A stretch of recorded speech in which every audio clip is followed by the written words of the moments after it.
Guest accommodation at your Indian wedding in Italy. Who pays? Hello everyone and welcome back to my channel.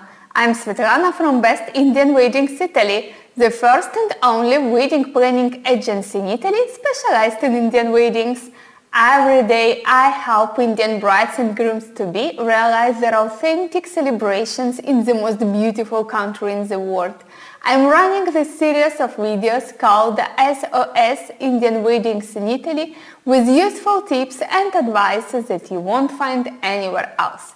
So, if you are looking to host your Indian wedding in Italy, then please subscribe to my channel, hit the bell to always keep updated with the new videos every week. The topic of this week is guest accommodation at your Indian wedding in Italy. Who pays? When we talk about destination weddings, that means flying out to a foreign country, and in our case Italy, and bring with you 100 to 150 or even more guests, who not only have to take a plane, but also need accommodation. Often couples ask themselves, who will pay for the guest accommodation? Do we have to pay for it? That's why today I want to address this topic. Who pays, what is there to pay, and how it usually works for Indian destination weddings in Italy. Obviously, it's different for each couple. They choose depending on what they fit. And today I'm going to give you some guidelines based on my experience with many Indian couples and share the feedback of those past weddings guests. Some couples think that they have to pay for everything since their guests are already coming from abroad and are paying their flights. So it seems fair that they should pay for their guest accommodation. But let's make an example. If you would get married back home, most of your guests wouldn't need accommodation because they would sleep in their own homes, and the ones coming from other cities would be hosted by some relatives or stay a couple of nights at a nearby hotel. And we're talking about a small number of people. And most importantly, you would definitely expect a very nice wedding gift from them. On the other hand, when the guests travel abroad for a wedding, they need to buy flight tickets. So we know that flights from UK to Italy are not always expensive, especially when booked in advance, and they could cost less than a night at a hotel. The price is sometimes even less than a train to London from somewhere in the UK. So it's an expense that I'm sure any of your guests could make. That's different for the hotel, because the wedding celebrations usually last for 2 or 3 days. That means that your guests would stay for 2, 3 or even more nights, and the expense for that is often quite large. When we work with our couples to find the ideal venue for their wedding, we also ask them how much their guests would be willing to pay for the accommodation per night, or pay themselves in case they are the ones covering it.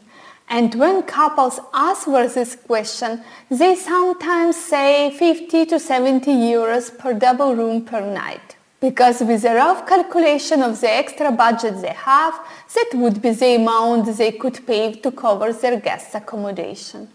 This is a very important aspect, because even if you want to pay for your guest accommodation, you definitely need to know prices for rooms in Italy to understand if it's feasible or not.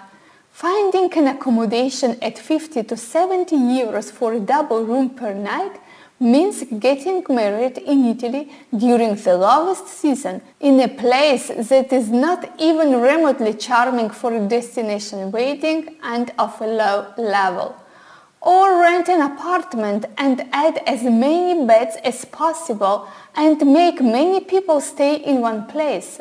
However, I don't think that's the case, and you surely don't want to offer your guests that kind of experience. And maybe couples have exclusive boutique hotels in mind, such as 5-star hotels, where the prices are at least 300 euros per night, and could be even higher depending on the season, so that's far from what the couple could cover. Therefore, it's pivotal to know the level of accommodation you want to offer your guests and the realistic price for that. Sometimes the wedding venues, which could be villas with accommodation or hotels, ask for a flat fee that covers both the rooms and the spaces for the wedding. And when that happens, couples think that they're the ones who have to pay for the rooms, since the spaces are included in that price, and it could become hard for them to cover such a big expense. What I want to point out is that your guests are surely reasonable like you, and they totally understand that a destination wedding is an important investment, and that not only would you have to spend money to feed them for many days, but also to pay to rent a venue in a beautiful place in Italy, the decor, the suppliers, all to let them live an authentic experience that they wouldn't have back home. Therefore, they won't expect you to cover everything for them, including the accommodation. As a matter of fact, of all the weddings we have done so far, only one couple once covered all the rooms for their guests. So we could say that in 90% of the cases are the guests who pay for their own accommodation. So how does it work, especially in the case when you have a venue that proposes a flat fee for both the rooms and the spaces? Easy. You just split the total amount for the number of rooms and each guest covers their own room, like you will cover yours.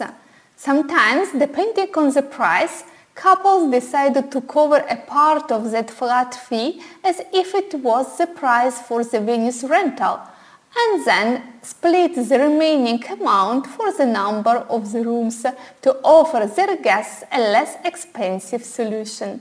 This is the most common option amongst the couples.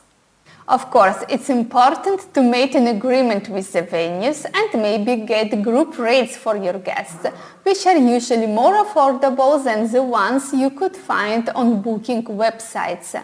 Especially because with group rates, every single guest pays the same amount regardless how soon they make the booking, and with no risk to find higher rates at some point, which could lead them to decide not to come or to find a different hotel.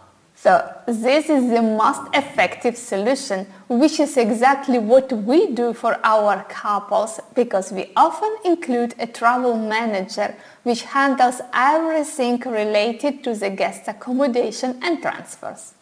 And lastly, another possible solution could be covering the accommodation of the closest family members, which are usually 20 to 30 people, by renting a holiday villa, sometimes even for an entire week, where they all could stay together. Whereas all the other guests could lodge at a nearby hotel for the days of the celebrations, and they would pay for their own rooms. So we could say that this is a halfway solution between paying for all the guests' accommodation and not covering it at all, so that you could offer this amazing experience to your closest family members, while you would still provide information on where to stay to your other guests. The most important thing that I want to highlight is that it's not a matter of paying, not paying for your guest accommodation, but to offer them the chance of having a good level accommodation either in the same venue or in a close-by hotel, to avoid the hassle of long transfers. And that's what they will appreciate the most, the care you would reserve them by making their stay smooth and pleasant, and by making them feel looked after by living such an amazing experience that is your destination wedding in Italy.